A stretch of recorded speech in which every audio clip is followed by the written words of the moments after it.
Good morning student of class 10। मैंने आपको class 10 में लाइट चैप्टर में पढ़ाया था। इंट्रोडक्शन दे दिया, लाइट स्पीड ऑफ लाइट बता दी थी, वेवलेंथ की रेंज बता दी थी। मैंने आपको रिफ्लेक्शन भी बता दिया था, लॉ ऑफ रिफ्लेक्शन भी बता दिया था, मिरर भी बताया था, टाइप्स ऑफ मिरर भी बताया था मैंने। और आपको टाइप्स ऑफ मिरर में क्या बताया था? Types of mirror. तो टाइप्स ऑफ मिरर में मैंने आपको बता रखा था टू टाइप का मिरर होता है आपका। एक होता है प्लेन मिरर, एक होता है स्फेरिकल।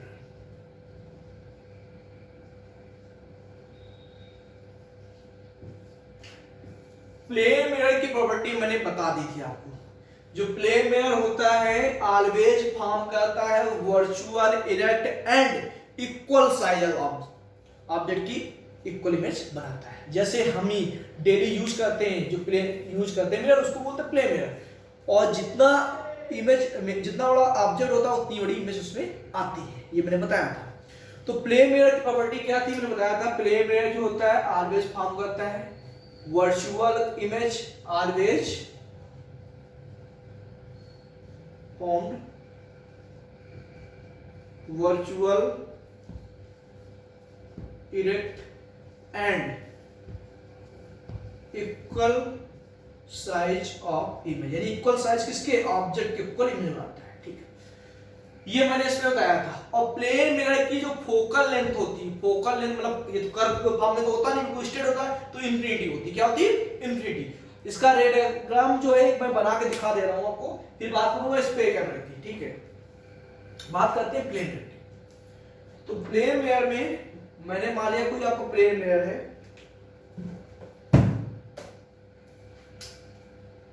ये पॉलीसिलर, इसके सामने कोई ऑब्जेक्ट है, ए बी मान लिया ऑब्जेक्ट। ठीक है, जो ए बी ऑब्जेक्ट है और ये यहां से डी डिस्टेंस पे, कितने डिस्टेंस पे? डी डिस्टेंस पे। तो यहां पे पहले एक रे डालेंगे इस प्रकार, मैंने रे डाली तो यहां पे रिफ्लेक्शन होगा, कि उधर क्या? सिल्वरिंग यानी पॉलिश है। तो यहां पे हम ड्रा कर देंगे इस प्रकार नॉर्मल। अब यहां पे जब लाइट की रे इंसिडेंट हुई, जितने एंगल से इंसिडेंट उतने एंगल से क्या हो जाएगा? यहाँ पे रिफ्लेक्शन हो गया, रिफ्लेक्शन। ठीक है, इसी प्रकार इसमें दूसरी रे भी डालते हैं हम यहां से। ठीक है, यहां पे भी नॉर्मल ड्रा कर देंगे ऊपर परपेंडिकुलर। अब जितने एंगल से आए उतने एंगल से रे जाएगी। ठीक है,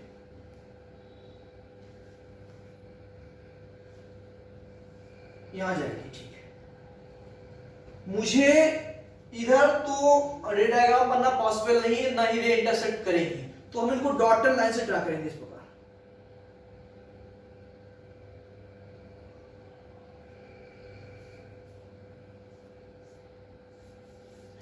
तो ये पॉइंट बी था, इसका आपको यहां मिल गया बी डैश।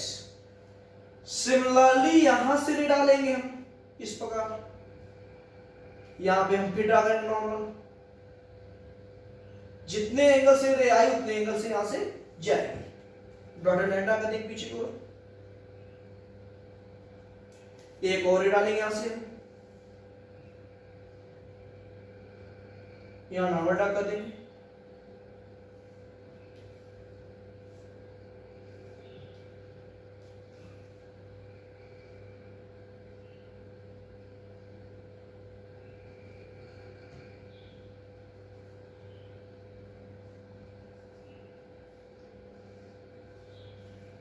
ये आपका गया ए डैश।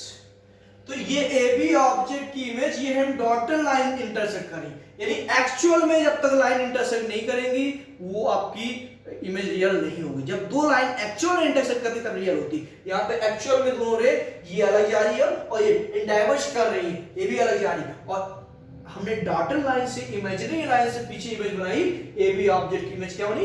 ए डैश बी डैश। जितनी इसकी हाइट थी h, उतनी इसकी हाइट हमने मानी h डैश, और जितनी डिस्टेंस इसकी थी उतनी डिस्टेंस इसकी है। यानी यहाँ पे जो ए बी है वो इक्वल है ए डैश बी डैश के, और जितनी स्क्रीन से, यानी जितनी स्क्रीन से मिरर से इसकी डिस्टेंस है और उतनी ही पीछे इधर इमेज बनी।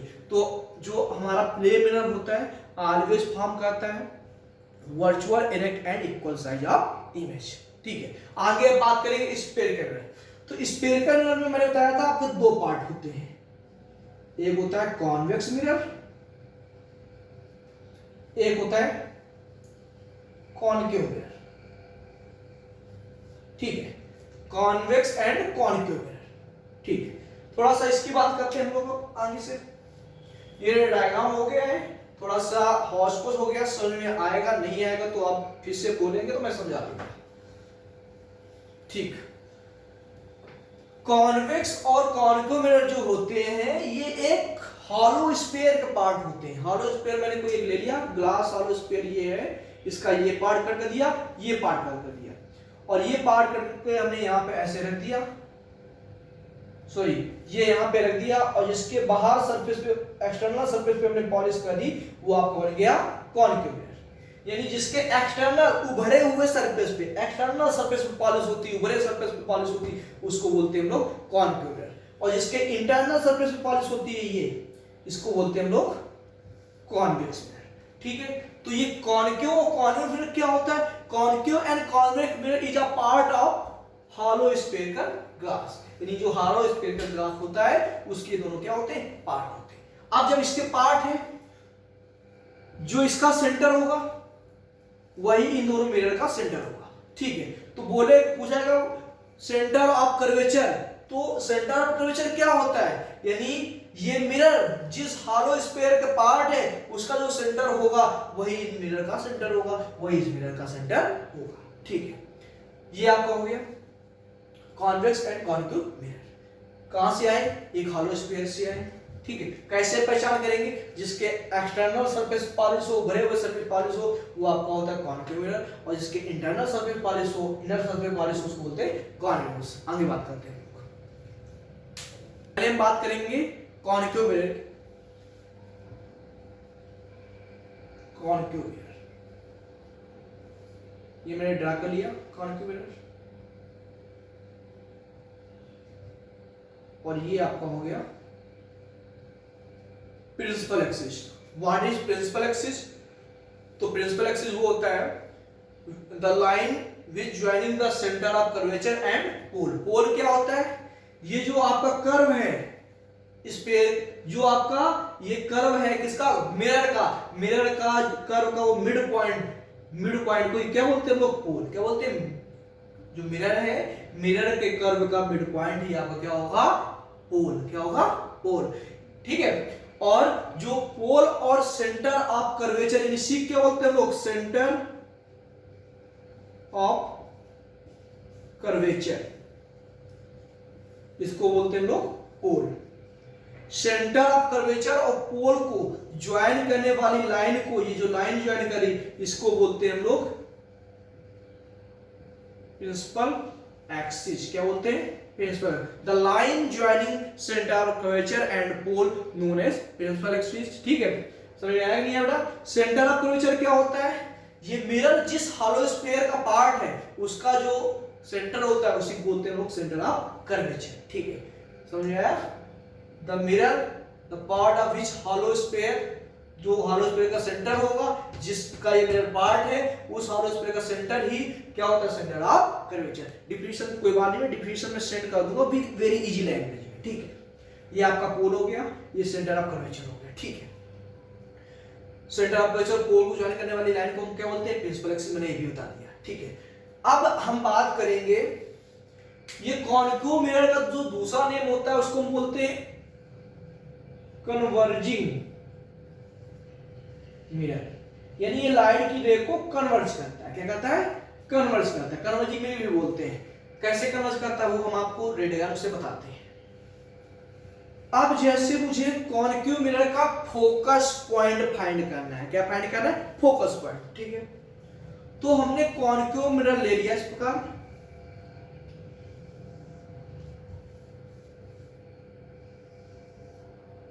और कॉनकेव मिरर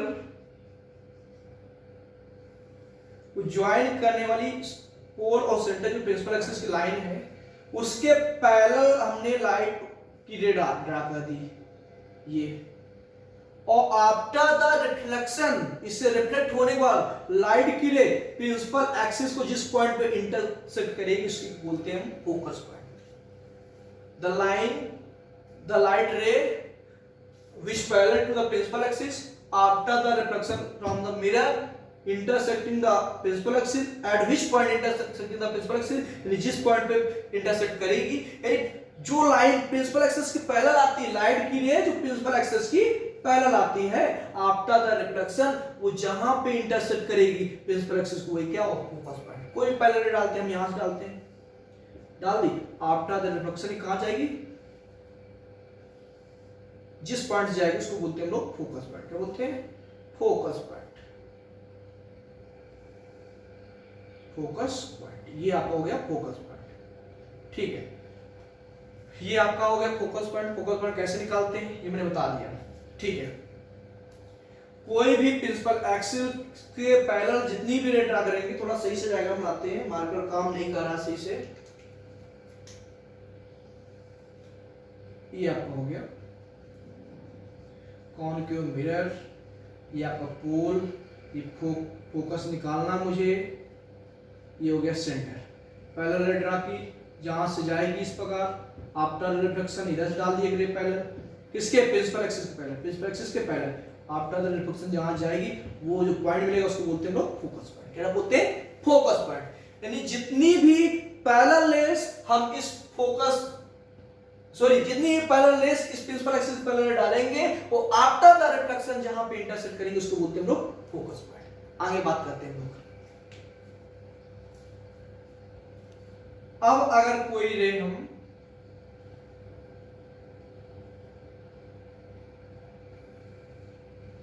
ये आपको पोल मिल गया था, आपको फोकस मिल गया था, आपको सेंटर मिल गया था। जो फोकस होता है, ये जो फोकस पॉइंट होता है, ज्वाइन करने वाली लाइन सेंटर और पोल का मिड पॉइंट होता है। क्या होता है, मिड पॉइंट। और पोल से सेंटर तक की जो डिस्टेंस होती है, ये इसको हम लोग बोलते हैं आर। तो आर को बोलते हैं हम लोग रेडियस ऑफ कर्वेचर। क्या बोलते हैं, radius of curvature. What is radius of curvature, the distance between pole and centre of curvature. The distance between pole and centre of curvature के बीच की डिस्टेंस होती है उसको बोलते हैं हम रेडियस ऑफ कर्वेचर, ठीक। और ये जो फोकस पॉइंट होता है, ये फोकस पॉइंट जो होता है ये सीपी का मिड पॉइंट होता है। क्या होता है, ये मिड पॉइंट किसका, सीपी का, ये मिड पॉइंट है। यानी इसको दो इक्वल पार्ट में डिवाइड कर रहा है, दो इक्वल पार्ट में डिवाइड कर रहा है, ठीक है। तो आर इक्वल टू क्या आपका रेडियस ऑफ कर्वेचर, ठीक है।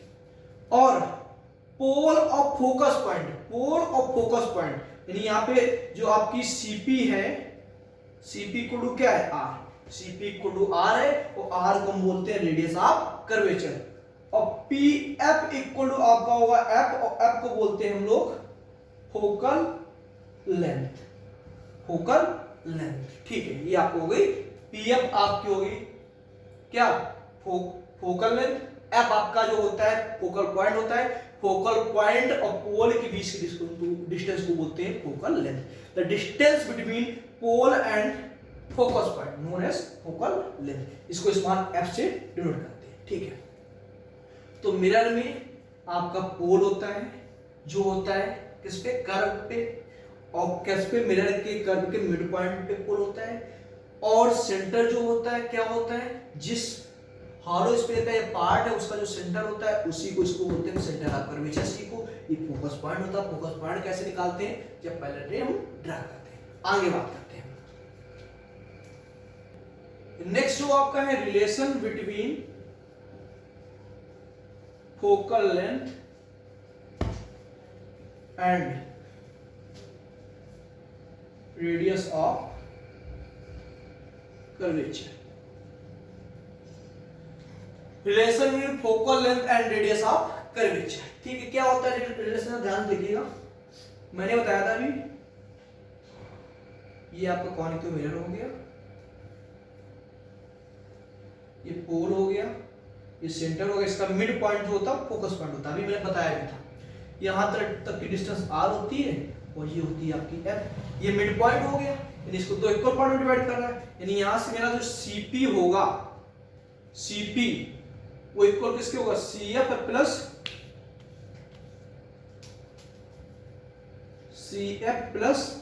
पी एफ के। सीपी इक्वल होगा सी एफ और पी एफ के सम के, ठीक है। सीपी मेरा क्या है यहाँ पे, आर, क्या है, आर, ठीक है। सी एफ और पी एफ मुझे ऑलरेडी बोला गया इक्वल है, क्यों, क्योंकि ये मिड पॉइंट है। तो जहां पे सी एफ लिखा हुआ क्या लिख सकते हैं, p f plus P f. तो r equal to p f भी आपका एफ है और ए भी आपका एफ है, तो आर इक्वल टू आपका जाएगा 2f। यही रिलेशन हो गया, यानी यहां से हम बोल सकते हैं और f equal to R by 2। इन रेडियस ऑफ कर्वेचर में 2 से डिवाइड कर देंगे तो क्या आ जाएगी आपकी फोकल लेंथ, ठीक है। ये आपका हो गया relation between focal length and radius of curvature. Next आगे बात करते हैं।